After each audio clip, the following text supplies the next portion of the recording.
ईश्वर की योजना। एक प्रेरणादायक कहानी। बहुत समय पहले की बात है। एक विशाल जहाज समंदर में सफ़र कर रहा था। अचानक एक तेज तूफान आया और वह जहाज समुद्र में डूब गया। जहाज में मौजूद सभी लोग उस हादसे में मारे गए, परंतु एक व्यक्ति किसी तरह लकड़ी के सहारे बच निकला और समुद्र में बहता बहता एक सुनसान द्वीप पर जा पहुंचा। जब उसे होश आया तो उसने देखा कि वह एक निर्जन टापू पर है। चारों तरफ सन्नाटा था। कोई इंसान, कोई साधन, कोई मदद, कुछ भी नहीं था। वह बहुत घबरा गया, परंतु फिर उसने ऊपर वाले की ओर देखा और दुआ मांगने लगा। हे ईश्वर, कृपया मेरी मदद करो, मुझे यहाँ से बाहर निकालो। किसी को भेज दो जो मुझे बचा ले। वह दिन रात प्रार्थना करता रहा, किनारे पर जाता और उम्मीद करता कि कोई जहाज आएगा, परंतु दिन बीतते गए, कोई मदद नहीं आई। कुछ समय बाद उसका धैर्य टूटने लगा। उसने भगवान से उम्मीद करना छोड़ दिया। अब उसे लगने लगा कि शायद उसे अपनी जिंदगी अब यहीं काटनी होगी। उसने वहाँ की परिस्थितियों को अपनाने का फैसला किया।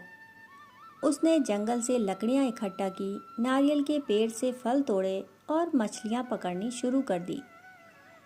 धीरे धीरे उसने लकड़ियों से एक झोपड़ी बना ली ताकि बारिश और धूप से बचाव हो सके। अब वह वहीं रहने लगा था। करीब 20 दिन बीत चुके थे। एक दिन वह जंगल से नारियल लेने गया था। जब वापस आया तो उसने देखा कि उसकी झोपड़ी जल रही है।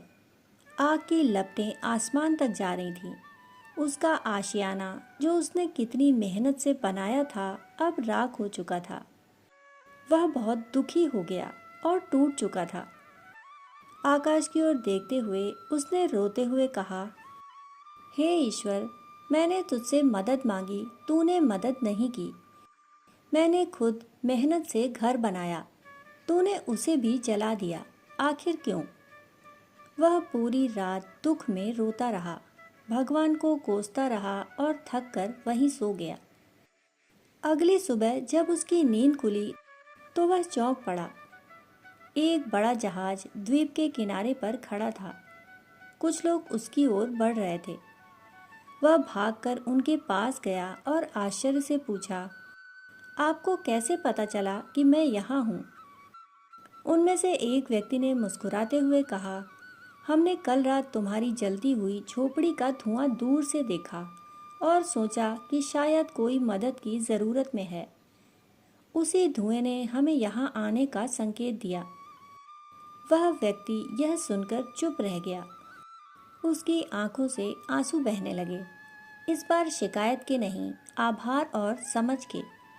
अब उसे समझ आ गया था, जिस चीज़ को वह अपनी तबाही समझ रहा था, वही उसके बचाव की वजह बनी।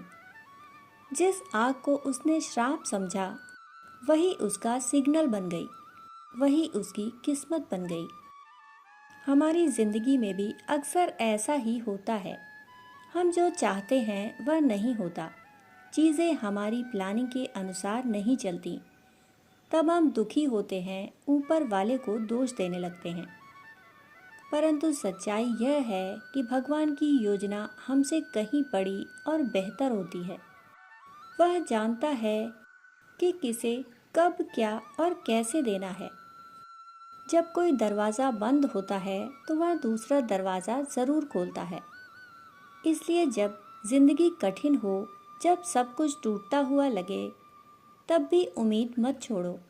भगवान पर विश्वास रखो, क्योंकि वह तुम्हारे लिए कुछ बेहतर ज़रूर सोच रहा है। कहानी सुनने के लिए आप सभी का बहुत बहुत आभार। फिर मिलते हैं ऐसी ही कहानी के साथ। तब तक के लिए धन्यवाद।